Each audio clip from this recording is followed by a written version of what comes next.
Alex Hormozi uses a ruthless hiring strategy to build $100 million companies while most entrepreneurs burn cash on useless employees. Today, I'm going to be revealing Alex Hormozi's full hiring framework. He utilizes a hiring glitch that helped him pay 1/10 of what you would usually pay to hire employees that drive results. So how does Alex Hormozi do it? I've spent the last week breaking down Alex Hormozi's hiring strategy so that you don't have to.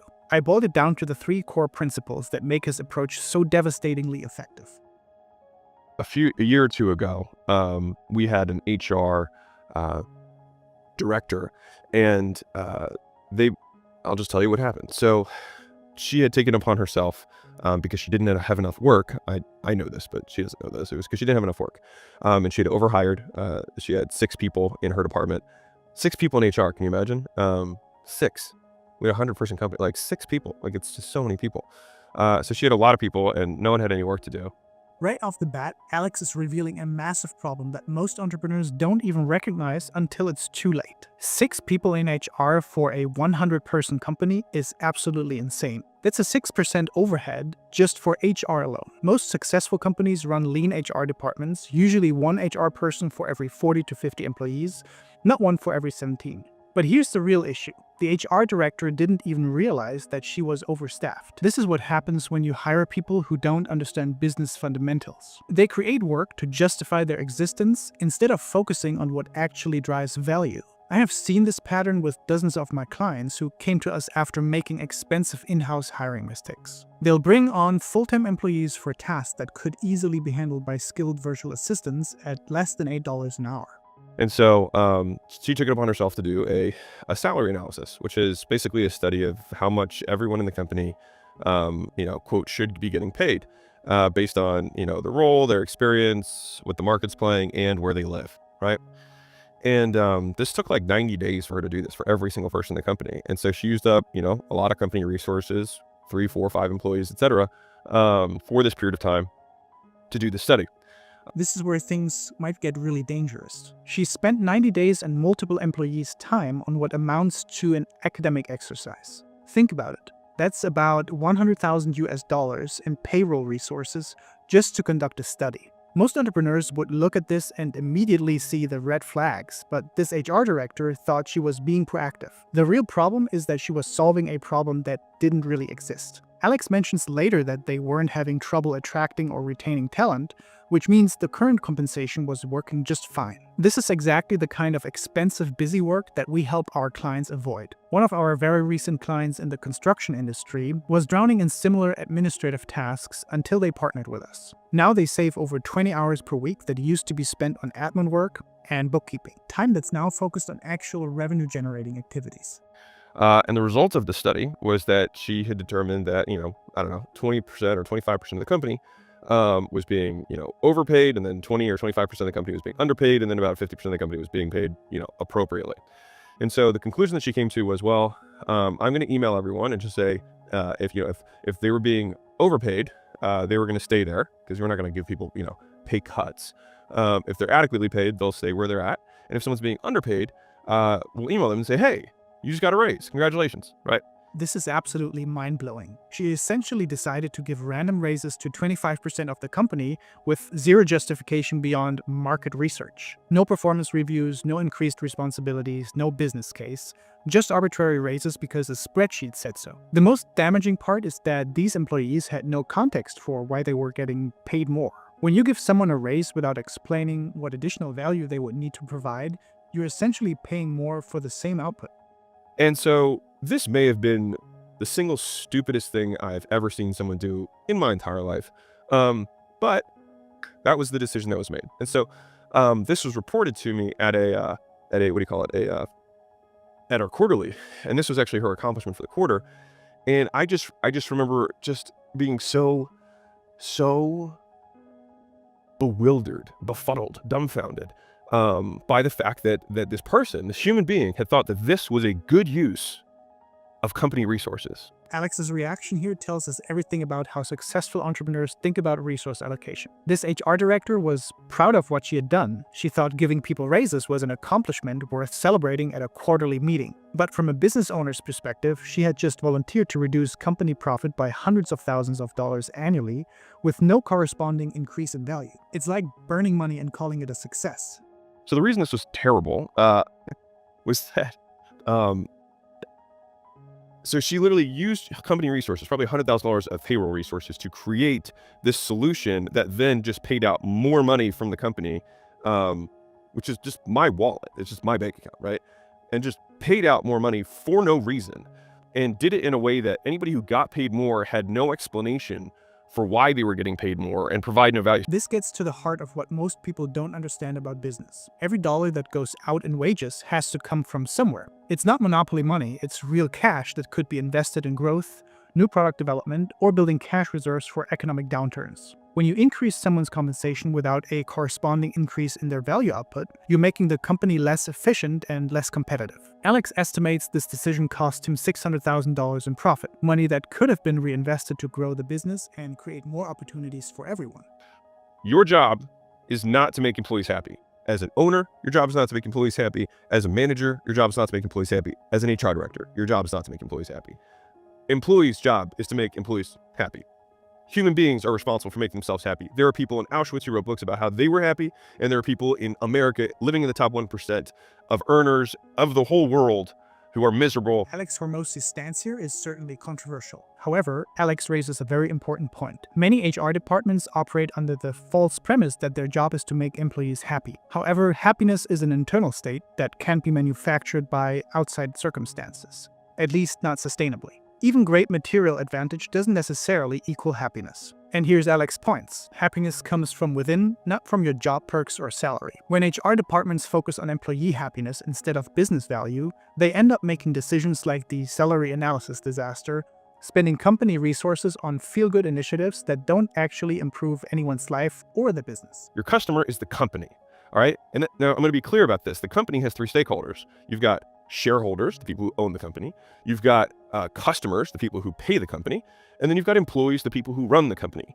All three stakeholders have to be considered. This is accurate business thinking. Many HR people may think employees are their customers, but Alex correctly identifies that the company itself, which presents all stakeholders, is the real customer. When you put employees first at the expense of shareholders and customers, you create exactly the kind of disaster we just saw. The company needs to balance the interests of all three groups, not prioritize one over the other. And so you have the value is what you get, and price is what you pay, right?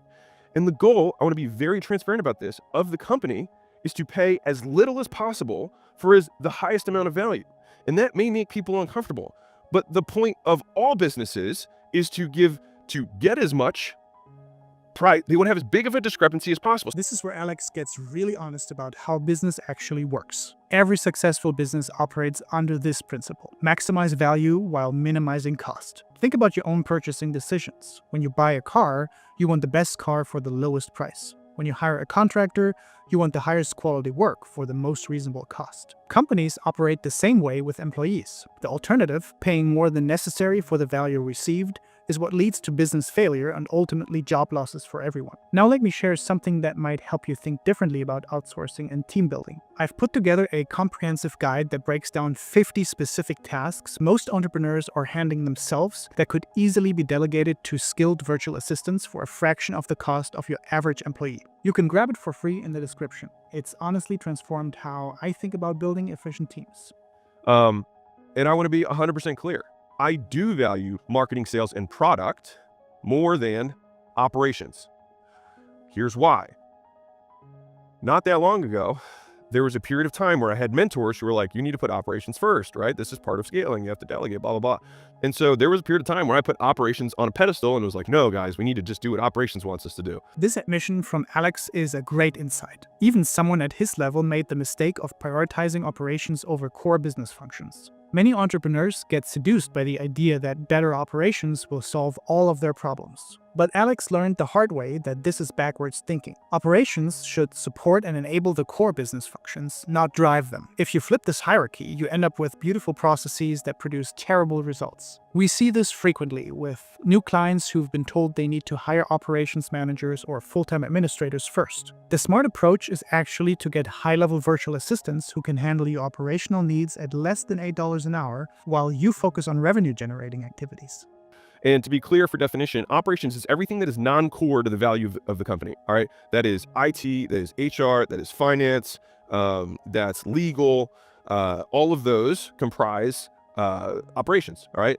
And to be clear about what that means is it's everything that must happen to keep the company running, but is not a core value driver for top-line revenue or for customers. Alex is drawing a crucial distinction here. Operations are necessary but not sufficient for business success. HR, IT, finance, and legal all have to function, but they don't directly create value for customers or generate revenue. Marketing brings in customers, sales converts them, and product delivers the value. Everything else is support infrastructure. Understanding this hierarchy is critical for resource allocation and hiring decisions. This is exactly why our most successful clients use virtual assistants for these operational functions rather than hiring expensive full-time employees. Like the client I mentioned earlier, who reclaimed over 20 hours per week for core business activities instead of getting bogged down in administrative work that doesn't directly generate revenue. It's like if you have a superstar salesperson and that person, is being paid, quote, above market, right? Above market value. There's two ways of seeing market value. There's market value, which is like, what is the rest of the market paying for this, right? And then what am I getting in return for this specific person? So for like, if you have an all-star salesperson, like you may have gone through 20 salespeople to find an all-star salesperson for your specific company and your specific product, right? This is where Alex's thinking becomes more sophisticated. Market value isn't just what other companies pay. It's what that specific person is worth to your specific business. If you have a salesperson who generates $2 million in revenue, while the average salesperson in your company generates $500,000, then paying that person 50% more than market rate might actually be a bargain. Most HR departments don't think that way. They look at salary surveys and try to keep everyone within some arbitrary range, completely ignoring the actual value each person creates. And I was like, I think that's stupid that you disagree with that. I was like, make the economic argument. If we lose that person and then we lose half of our sales, how can you tell me that was not worth 10% more on their base salary? I was like, well, I hadn't thought about it like that. I was like, right, you need to think like an owner, right? You got to think like an owner. What am I losing here, right? This exchange perfectly illustrates the difference between employee thinking and owner thinking. The HR director was focused on fairness and policy, while Alex was focused on economic impact. When you think like an owner, every decision comes down to return on investment. If paying someone 10% more prevents you from losing 50% of your sales, it's not even a difficult decision. The same ROI thinking applies to choosing virtual assistants over full-time hires for non-revenue generating roles. When you can get dedicated, skilled support instead of paying $50,000 to $70,000 annually for a full-time employee, the math becomes pretty compelling. And to the same degree, the corollary to that is like, well, I feel like you don't value customer service as much. Like, what if we had an amazing customer service role? This is kind of like the counterexample, right? Like, well, I feel like you're willing to, pay these people more than you are willing to pay these people. And it's like, yes, I am, because they provide more value. Alex is being brutally honest here about value-based compensation. Not all roles are created equal in terms of business impact. A superstar salesperson who generates millions in revenue should be compensated differently than someone in customer service, even if both are excellent at their jobs. This doesn't mean customer service isn't important. It just means it has a different economic impact on the business in general. Alex actually explains the math on this. She was like, it probably wouldn't change the revenue. And I was like, right. And for that reason, that is how market value is established. And so for everyone, it's like, this is the real world. All right. Like, I don't know what the Harvard Business Review, says about making happy employees and like all this, whatever hoodoo. In the real world, you don't get a trophy. All right. Not everyone's first. Not everyone makes the most amount of money. You get paid based on the value that you provide. And a good owner understands that, right? Alex is cutting through all the feel-good corporate nonsense to get to the fundamental truth about compensation. You get paid based on the value you create, not based on effort, intentions, or fairness. This is actually more honest and transparent than most corporate environments where compensation decisions are made behind closed doors, based on politics and favoritism rather than clear economic metrics. You provide value by, one, protecting the company in all ways, all right? And the way that you do that is, first, when people come to you and say, hey, I want to hire so-and-so, your first answer should probably be no. Give me a reason why your team is so overworked that they can't just work more, right? Show me your hour-by-hour utilization that you have. And I'll tell you right now, and I've said it in the past, a lot of people don't work that hard, all right? This is where Alex gets into practical hiring strategy. Most companies hire too quickly and fire too slowly. Alex suggests the opposite approach. Default to saying no to new hires unless there is a compelling business case. The question about utilization is brilliant. Most people who say they need help haven't actually measured how they're spending their time. When you track it hour by hour, you often find massive inefficiencies that can be fixed without adding headcount. This is actually one of the first things we help clients with. Conducting a proper time audit to identify what tasks actually need to be delegated versus what can be eliminated or streamlined. Just like the other client I mentioned, they could save 20+ hours weekly by delegating administrative tasks that were eating up their team's valuable time. And a lot of people will say that they are overworked because they literally do not understand what work is. All the time. I know this for a fact. There's some of you listening to this right now who spend your entire day not working, trying to work. Spend all day getting fuck all done because you're in your head and you literally have an inability to focus. That is not a company's fault. That is your lack of ability in being disciplined and learning the skills of learning how to work. Alex is calling out something many managers are afraid to address directly. Many people mistake being busy for being productive. They spend 8 hours at their desk but only accomplish 2 hours of actual work. This isn't necessarily the employee's fault. Many people were never taught how to work effectively. But it's also not the company's responsibility to hire additional people to compensate for individual productivity issues. We have incredibly low attrition. We fire people like crazy, but people don't quit. And that's because we have a really high performance culture. People don't last. You know what I mean? Low performers don't last. I heard this from Grant Cardone, but I really liked it. It's like, gym lunch is a dangerous place to work. Alex is describing a high-performance culture where people either excel or leave. This might sound harsh, but it's actually better for everyone involved. High performers thrive in environments where they are surrounded by other high performers, and low performers are better off finding roles where they can succeed. The dangerous place to work concept means you'll either grow rapidly and learn more than anywhere else, or you're being exposed as not being ready for that level of performance. Both outcomes are valuable. This is actually why our virtual assistant matching process is so rigorous. We pre-screen for high performers who thrive in results-driven environments, so you're not wasting time on managing people who can't keep up with your pace. I was like, do we have a problem attracting talent? It's like, no. I was like, okay. So the pay that we are currently offering is we're having no issue finding talented people to work for these positions at these price points. It's like, no. It's like, okay. Do we have a major problem in attrition? Are we losing employees left and right to competitors who are paying more, offering more, or that we got headhunters picking off our people? It's like, no. It's like, then why did you just choose to spend $600,000 a year more of bottom line profit? This is a great framework for evaluating any compensation decision. Alex systematically eliminated the only 2 valid reasons for increasing pay, which made it obvious that the salary analysis was a waste of resources. Most entrepreneurs don't think through compensation decisions this systematically. They get emotional about fairness or market rates without considering whether there's actually a business problem to solve. The point of the company is to buy value at the lowest possible price. That is the point. I don't care what anyone else says. That is the point, all right? You're going to try and pay for the value as little as you can because that discrepancy is where the profit is, right? Just being real, that's where the profit is. You need to have a discrepancy in order to have a profit so that the company can continue to run, right? Alex is being transparent here about how businesses operate. Profit comes from the spread between what you pay for inputs, including labor, and what the customers pay for outputs. This is not exploitation, it's basic economics. Without profit, there is no business. Without business, there are no jobs. Everyone benefits when the company operates efficiently and profitably. Everyone knows, if you have a star employee, they're usually worth 3 or 4 employees, 5 employees in output, right? I'm probably worth a lot of employees in output in terms of top line revenue of this business. So I get disproportionately paid. Is it fair? Alex summarizes value-based compensation at the basis here. Some people create exponentially more value than others, and they should be compensated accordingly. This is actually more fair than trying to pay everyone the same regardless of contribution. Alex acknowledges that he gets paid disproportionately because he creates disproportionate value. This alignment between value creation and compensation is what drives business success. The key insight from Alex's hiring strategy is that everything comes down to value creation and economic thinking.